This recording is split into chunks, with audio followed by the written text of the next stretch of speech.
So it's a nice sunny morning today.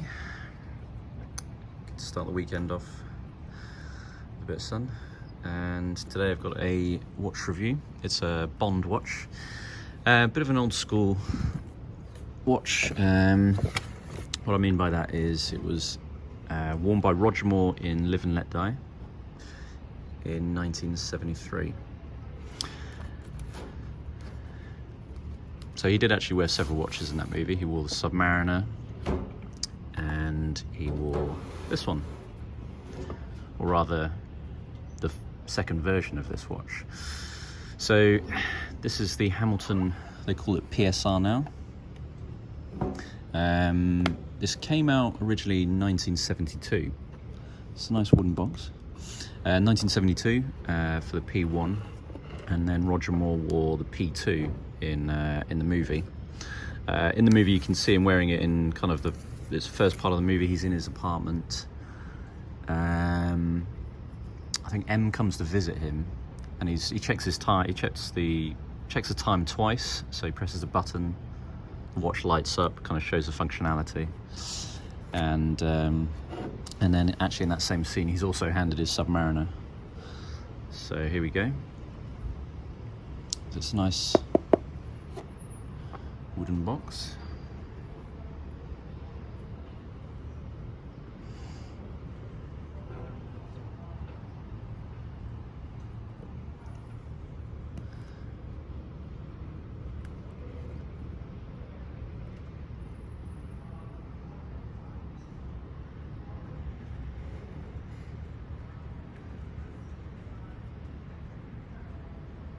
So this is, I mean, I really like this watch. It's a bit of a weird one. A lot of people don't like it. A lot of people, say it's very, there's so much more advanced smartwatches nowadays. But I do really like how simple and classic looking it is. I mean, it's not an Apple Watch, a Samsung watch. It's simply, you just press the button and the time lights up. And it's such a solid watch as well. I believe it's 13 millimeters high. I think it's 40 millimeters across and something like 32 up and down. So I'll take it off the strap. I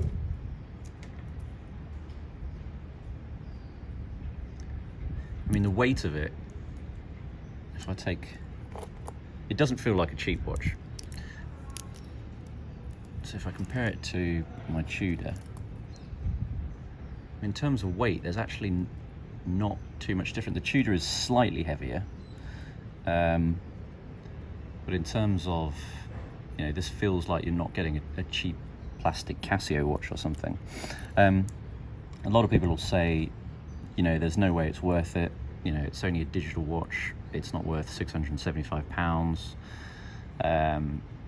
But there's a lot of watches, that aren't worth what people are paying for. A Hulk Submariner goes for 3 times its price. It's clearly not worth that, but it's whatever people are willing to pay for it. Nautilus isn't worth 3-4 times the price like people pay. But there are 2 versions of this. There's a gold version. I didn't get the gold version. The gold version is limited edition. And I think it's limited to 1970. Just take this wrapper off. See the design. And it's like an atom designed on the back, so that's like a real retro kind of touch to it. The gold version. I think it is just coated in like a layer of gold, and I saw, I think, an article, a couple of people online who had that said, as soon as you scratch the gold, you could just see the silver underneath. So I thought this is going to be like a lot more hard wearing. If I dent it on a door or whatever, it's not going to look as bad as scratching a layer of gold off. So I'll put it on the wrist.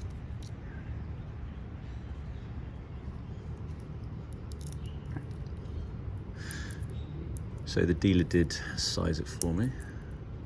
I do like my watches quite tight. So yeah. I mean, back in the day, this watch was actually more than a Rolex when it came out. You know, it was worn by celebrities like, you know, Elton John, presidents, yeah, all kinds of people wore this watch, and it was seen as like a real, you know, invention, real technology jump in technology. So it's very, very popular. Obviously now, people probably wouldn't, you know, look twice at this in a shop unless you knew what it was or knew the background to it.